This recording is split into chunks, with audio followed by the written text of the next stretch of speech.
BlackRock told a reporter on the record that it has no plans to file for an XRP ETF at this time.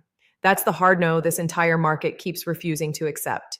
Every few weeks, another rumor spins up. A filing is coming, an insider confirmed it. BlackRock's about to move. None of it is true. The firm already answered the question directly, and almost nobody covered the actual quote. Here's the number that actually decides this, not the rumor cycle. The total dollar value of everything a firm manages for its clients is called assets under management, or AUM, and that number is the real gatekeeper here, not speculation. Combined XRP ETF assets across 6 existing funds peaked near $1.6 billion in January, then dropped to roughly $1 billion after outflows. One analyst close to the space put a specific number on BlackRock's internal bar: $3 billion in combined XRP ETF assets before the firm even considers moving.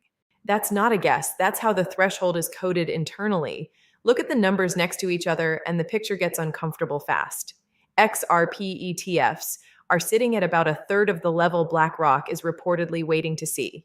In plain terms, BlackRock isn't hiding a secret filing, it's watching a scoreboard, and the scoreboard isn't there yet. Here's what that actually means for you if you've been holding out for a filing announcement. You're not early. You're watching the exact same public data BlackRock's own team is watching, just without the internal threshold number they use to pull the trigger. Now here's the part that makes this more than a simple not yet. Robbie Mitchnick, BlackRock's global head of digital assets, used to work at Ripple. That fact alone fuels half the rumor mill on its own.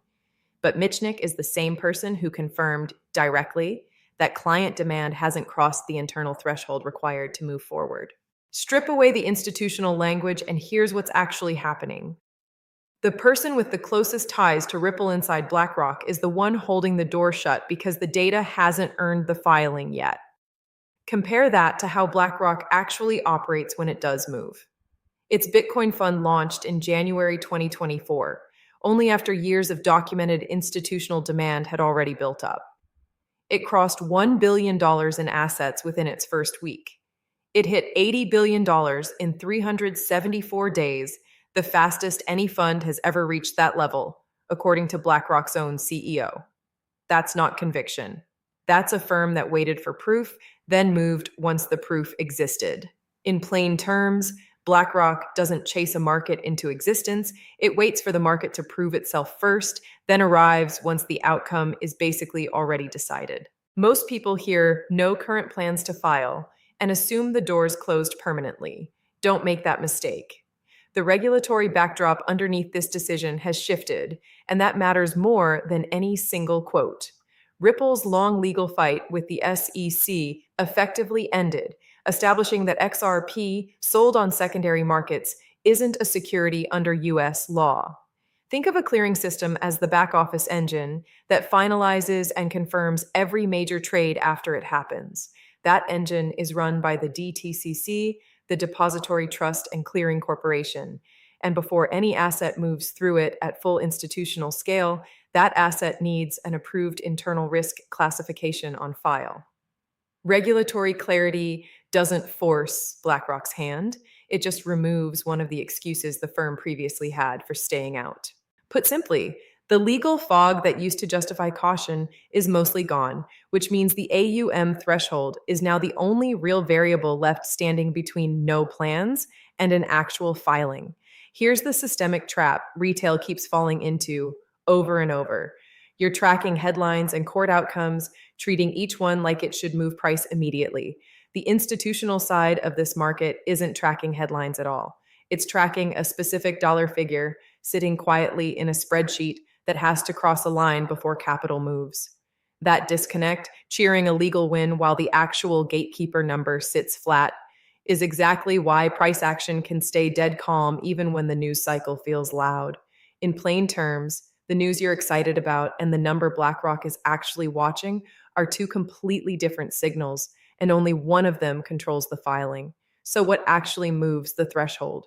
Sustained net inflows across the existing 6 XRP funds, not single-day spikes.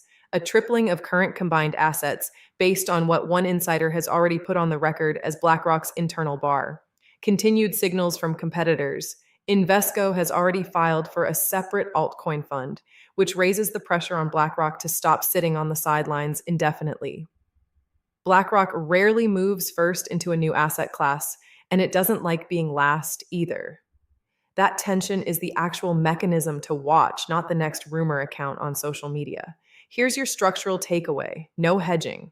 Stop waiting on a filing headline as your signal. Start tracking combined XRP ETF assets under management as your real signal, because that's the one number every credible insider account keeps pointing back to. When that figure moves meaningfully toward the reported $3 billion mark, the probability of a filing moves with it, not before. Until then, BlackRock's answer stands exactly as they gave it: no current plans. That's the hard no. Track the number, not the noise.